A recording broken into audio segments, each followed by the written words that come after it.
Hello friends, मैं Rishi Jha Bihar exam portal channel पे आप सभी का स्वागत करता हूं। हम लोग क्लास 10 साइंस का जो है चैप्टर नंबर 5 पढ़ रहे हैं, जो कि है जैव प्रक्रम। तो यहाँ पर हम लोगों ने पढ़ा था स्वपोषी पोषण के बारे में। पहले तो पोषण के प्रकार पढ़ा, दो टाइप्स के होते हैं, स्वपोषण, विषम पोषण। स्वपोषण हमने पढ़ लिया, प्रकाश संश्लेषण के माध्यम से पेड़ पौधे अपना भोजन कैसे बनाते हैं। फिर रंध्र के बारे में हम लोगों ने समझा था, रंध्र के प्रमुख कार्य क्या होते हैं, है ना। तो अगर आपने नहीं पढ़ा है तो पिछले लेक्चर में जाकर के आप उसको देख सकते हैं, पिछला वीडियो जो है आप देख सकते हैं, वहां पे अच्छे से डिटेल्स में मैंने समझाया है। आज हम लोग पढ़ेंगे विषम पोषी पोषण के बारे में। तो विषम पोषी पोषण के 3 प्रकार होते हैं, जिसको हम लोग को आज समझना है। और 1 नंबर में कभी कभी पूछ दिया जाता है, 1 या 2 नंबर में आ जाता है। इंपॉर्टेंट है, हमको समझना है। अगर किताब में एनसीईआरटी में दिया है तो इंपॉर्टेंट है, हमको समझना है। स्वपोषी पोषण तो आता ही है, विषम पोषी पोषण से भी क्वेश्चन एग्जाम में देखने को मिलते हैं। एकदम आसान शब्दों में इसको हम लोग समझते हैं। आइए देखिए, विषम पोषी पोषण, प्राणीशम पोषण जिसे हम प्राणीशम भोजी पोषण भी कहते हैं, मृतजीवी पोषण और परजीवी पोषण के नाम से इसको हम जानते हैं, है ना। तो 3 टाइप्स के पोषण यहां पे आपको देखने को मिला। तो इसमें से जो पहला नंबर का पोषण है, इसे हम कहते हैं प्राणीशम पोषण, जिसे प्राणीशम भोजी पोषण भी कहते हैं। इस पोषण में क्या होता है, आइए समझते हैं। वह प्रक्रिया है, प्राणीशम पोषण वह प्रक्रिया है जिसमें भोजन को ठोस या तरल रूप में ग्रहण करते हैं। भोजन को ठोस या तरल रूप में ग्रहण करते हैं, लेकिन पूर्ण अंतः ग्रहण करते हैं। भोजन को निगल लिया जाता है, ग्रहण कर लिया जाता है और शरीर के अंदर उसका पाचन करते हैं। अंतः ग्रहण करके उसके अंदर उसका पाचन करते हैं, पोषक तत्वों को अवशोषित करते हैं। और जब अवशोषित हो जाता है तो फिर क्या करते हैं, अपशिष्ट पदार्थ को बाहर निकाल देते हैं। ये पोषण प्रायः कहां कहां होता है, मनुष्य में होता है, गाय में होता है, अमीबा में होता है, घोड़े में होते हैं, कुत्ते में होते हैं, बिल्ली में होते हैं। ये सभी ऐसे जीव हैं जो क्या है, प्राणीशम पोषण करने वाले जीव हैं। तो इस पोषण में प्रायः क्या होता है, भोजन का अंतर्ग्रहण होता है, ठोस रूप में या किस रूप में, तरल रूप में होता है। तो आप सभी ने इस पोषण को समझ लिया होगा। तो प्राणीशम पोषण से अगर एग्जाम में क्वेश्चन आता है तो आप आसानी से उसका आंसर आप कर सकते हो। नेक्स्ट है मृतजीवी पोषण। नेक्स्ट क्या है, मृतजीवी पोषण, उसको समझते हैं। मृतजीवी पोषण, मृतजीवी पोषण एक ऐसी पोषण विधि है, मृतजीवी पोषण एक ऐसी पोषण विधि है जिसमें जीव मृत और सड़े गले कार्बनिक पदार्थ से अपना भोजन प्राप्त करते हैं। अब आपको बता दें, जैसे कि कोई जानवर का डेथ हो जाता है, कोई इंसान का ही होता है, जैसे हड़प्पा सभ्यता है ना, बहुत सारे खुदाई हुए, मोहनजोदड़ो, बहुत जगह कालीबंगा, है ना, आपने पढ़ा होगा हिस्ट्री में 6th क्लास में। कंकाल, नर कंकाल मिला है, कुत्ते का मिला है, बकरी का मिला है, बहुत सारे ऐसे जीवों का मिला है, ठीक है। तो वो जो कंकाल है, या कोई भी आपके गांव आसपास अगल बगल कोई जानवर ही मरता है, तो क्या होता है, कुछ दिन आप उसको मिट्टी के नीचे दफन कर दीजिए, कुछ दिन के बाद उसको देखने जाएंगे तो उसका कंकाल बचेगा, बाकी सारा शरीर उसका गायब हो जाता है। क्या हो जाता है, तो जो मृतजीवी पोषण करने वाले जीव है, कुकुरमुत्ता, फफूंद, कुकुरमुत्ता, उसके बाद जो है मशरूम हो गया, कवक हो गया, कुछ बैक्टीरिया ऐसे हैं जो उनके शरीर में क्या करते हैं, एंजाइम को छोड़ते हैं। और एंजाइम को छोड़ के उसके जो शरीर है, जटिल शरीर को सरल शरीर में तोड़ के उसका पोषक तत्व को अवशोषित कर लेते हैं।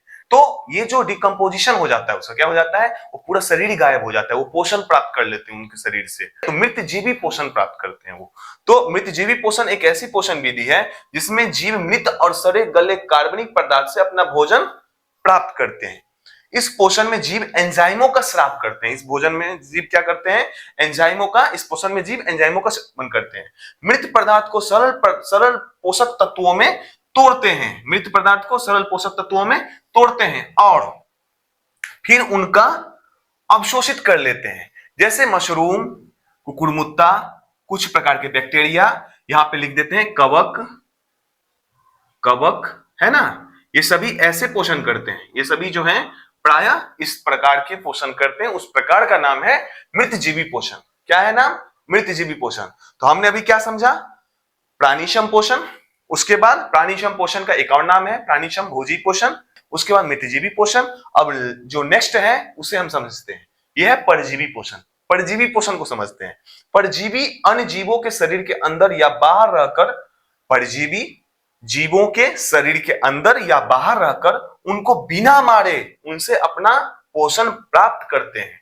मतलब आपके शरीर के अंदर रह करके, बाहर रह करके आपको बिना मारे आपसे पोषण प्राप्त करते हैं। जैसे मच्छर, मस्क्यूटो, आप सभी जानते हैं ये क्या करता है, आपके शरीर से आपका ब्लड को चूस के अपना पोषण प्राप्त करता है।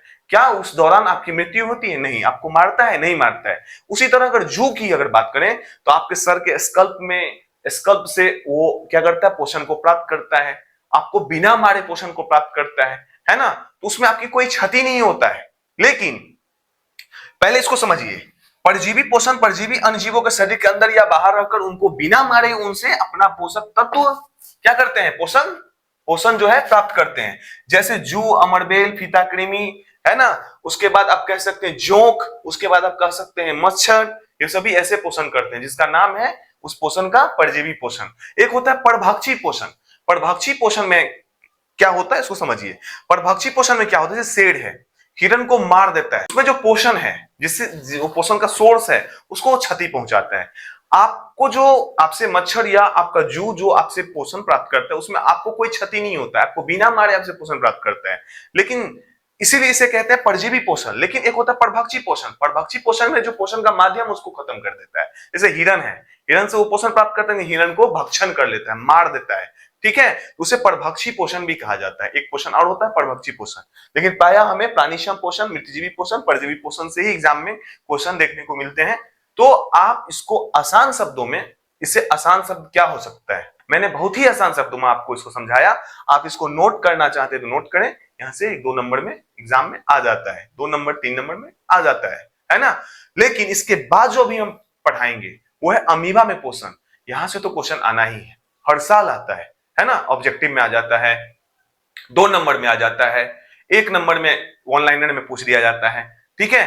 तो इसको हम समझते हैं। तो पहले इसको आप नोट करें, फिर हम लोग मिलते हैं अमीबा में पोषण के साथ, ठीक है, इसको नोट कीजिए। अब आइए हम लोग देखते हैं अमीबा में पोषण, जो कि क्लास 10th एनसीईआरटी का बहुत ही इंपॉर्टेंट पॉइंट में से एक है, टॉपिक में से एक है। तो यहां से एग्जाम में 1-2 नंबर में ऑब्जेक्टिव फॉर्म में क्वेश्चन देखने को मिलते हैं। और अगर आज आप ये वीडियो को सही ढंग से अच्छे से कॉन्सेंट्रेट होकर के हमारी बातों को सुनते हैं, और ये जो लिखा गया है ये एनसीईआरटी का टू द पॉइंट मैंने लिखा है, इससे बाहर कुछ नहीं लिखा, जो एनसीईआरटी में है सेम टू सेम मैंने वही लिखा है। और यहां अगर आप इसको लाइन बाय लाइन समझ लेते हो तो एग्जाम में कैसे भी क्वेश्चन घुमा करके पूछता है तो आप छोड़ के नहीं आओगे, आप पूरे के पूरे क्वेश्चन को कवर करोगे, ठीक है। तो यहाँ पे आइए पहले हम इस डायग्राम को समझते हैं। ये यहाँ पे 4 डायग्राम है, लेकिन एक बात बता दें, ये डायग्राम जो आप देख रहे हो प्राय रेड कलर का है। मार्केट में मार्कर जो है 4 कलर में ही अवेलेबल होते हैं, तो येलो मुझे मिला नहीं, बुक में एनसीईआरटी में येलो कलर दिया है, तो कोई बात नहीं, हमें समझने से मतलब है, कलर से क्या लेना देना है, कलर का कोई इंपॉर्टेंस नहीं है, बस नॉलेज का इंपॉर्टेंस है। तो यहाँ पे देखिए ए बी सी और डी, ये 4 डायग्राम में से पहला नंबर का जो डायग्राम आप देख रहे हो, यहाँ में ये एक कोशिकीय जीव होते हैं। ये क्या होते हैं अमीबा प्राय? एक कोशिकीय जीव होते हैं, और इसका ये केंद्रक है। और जब ये इसके पास खाद्यकण होता है तो क्या करता है, पादाब या कूटपाद की सहायता से, कूटपाद इसका नकली पांव होता है, उस खाद्यकण को घेरता है, ठीक है, और घेर के खाद्य रिक्तिका बनाता है। जैसे कि यहाँ पे आप देख रहे हो, इस रिक्तिका के अंदर खाद्यकण घेरे जाते हैं, और घेरने के बाद क्या करता है, इसके ऊपर एंजाइम डाल के, क्योंकि खाद्यकण जो होते हैं वो जटिल भोज्य पदार्थ होते हैं, उसे सरल भोज्य पदार्थ में बदलना होता है, जटिल को सरल कर देता है। और इतना सरल कर देता है ताकि इसका अवशोषण हो सके, इसका जो पोषक तत्व है इसको अवशोषित करके ये अपने वृद्धि विकास में लगाता है। और जब अवशोषित हो जाता है तो एक सतही से बाहर निकाल देता है ना, एक कोशिकीय सतह से ये अपने जो अपशिष्ट पदार्थ है उसको बाहर निकाल के, है ना, उसको निष्कासित कर देता है। तो यहां पर इस चारों को समझा, और ये जो चार डायग्राम है, ठीक है, इस चारों डायग्राम के बारे में एनसीईआरटी में क्या लिखा है इसको अब हम समझते हैं। अच्छे से आप समझिएगा, कॉपी पेन लेके आप बैठे होंगे, हम उम्मीद करते हैं। तो अगर बैठे होंगे तो पहले आप समझ लें, फिर इसको नोट कर लीजिएगा। देखिए अमीबा में पोषण, अमीबा कोशिकीय सतह से उंगली जैसे अस्थायी प्रवर्ध की मदद से, यहां पे ध्यान देना, अमीबा कोशिकीय सतह से, ये एक कोशिकीय जीव है, कोशिकीय सतह से उंगली जैसे अस्थायी, मतलब कोई अस्थाई नहीं, परमानेंट प्रवर्ध नहीं, परमानेंट इसका पांव नहीं होता है, ठीक है। ये जिधर भोज्य पदार्थ खाद्यकण को देखेगा उधर ही अस्थायी प्रवर्ध को बढ़ाएगा, खाद्य रिक्तिका बनाएगा, और उसके बाद उसके ऊपर एंजाइम को डाल के जटिल भोज पदार्थ को सरल भोज पदार्थ में विघटित कर देता है। ठीक है, तो ये बातें हैं। तो अस्थायी प्रवर्ध, ये ध्यान रखना है, अस्थाई नहीं अस्थाई प्रवर्ध। बस एग्जाम में यहीं से पूछ देगा, अमीबा एक कोश की सतह से उंगली जैसे प्रवर्ध की मदद से भोजन ग्रहण करता है, और अस्थाई, ठीक है, प्रवर्ध की मदद से भोजन ग्रहण करता है। क्लियर है, कोई दिक्कत नहीं होगा। यह प्रवर्ध भोजन के कणों को घेर लेते हैं। ये क्या करते हैं, सेकंड पॉइंट देखिए आप, ये प्रवर्ध क्या करते हैं, भोजन के कणों को घेर लेते हैं, जैसे कि यहां आप देख रहे हो, और संगलित होकर खाद्य रिक्तिका बनाते हैं, और मिल करके क्या करते हैं, खाद्य रिक्तिका का निर्माण करते हैं। संगलित होकर के खाद्य रिक्तिका बनाते हैं। ठीक है, खाद्य रिक्तिका के अंदर जटिल पदार्थों का विघटन सरल पदार्थों में किया जाता है। खाद्य रिक्तिका का जो अंदर जो प्रक्रियाएं होती है, खाद्य रिक्तिका के अंदर क्या होता है, जटिल पदार्थों का विघटन होता है। किसमें, सरल पदार्थों में। जटिल पदार्थों का विघटन प्रायः किसमें हो जाता है, सरल पदार्थों में। सरल पदार्थों में क्यों, क्योंकि उसके जो पोषक तत्व हैं उसको अवशोषित किया जा सके, और अपने वृद्धि विकास में अमीबा यूज कर लेते हैं। तो जटिल पदार्थों का विघटन सरल पदार्थों में किया जाता है, और वे कोशिकीय द्रव में विश्रित हो जाते हैं। कोशिकीय द्रव में क्या हो जाते हैं, विश्रित हो जाते हैं। तो सॉरी, एक्साइटेड होकर के मैंने मार्कर गलत चला दिया, ठीक है, उसके लिए मैं सॉरी। तो कोशिकीय द्रव में विश्रित हो जाते हैं, मतलब यहां पे समझिए, जटिल पदार्थों का विघटन सरल पदार्थों में किया जाता है, और वे कोशिकीय द्रव में विश्रित हो जाते हैं। कोशिकीय द्रव में क्या हो जाते हैं, विश्रित, फैल जाते हैं। आगे समझिए, बचा हुआ अपच पदार्थ जो नहीं, मान के चलिए इसका अवशोषण नहीं हो पाया, ठीक है, अपच पदार्थ कोशिका की सतह की ओर गति करता है। कोशिका की सतह की ओर क्या करता है, गति करता है। सतह, कोशिका की सतह की ओर गति करता है, तथा शरीर से बाहर निष्कासित कर दिया जाता है। शरीर से बाहर निष्कासित कर दिया जाता है। तो यहां से क्वेश्चन क्या क्या बनेंगे, अमीबा जो है प्रायः किसकी सहायता से भोजन को ग्रहण करते हैं, तो कूट का पाद की सहायता से अपना भोजन ग्रहण करते हैं। वो जो प्रवर्ध होता है, क्या वो अस्थायी प्रवर्ध होता है, नहीं, वो अस्थायी प्रवर्ध होता है।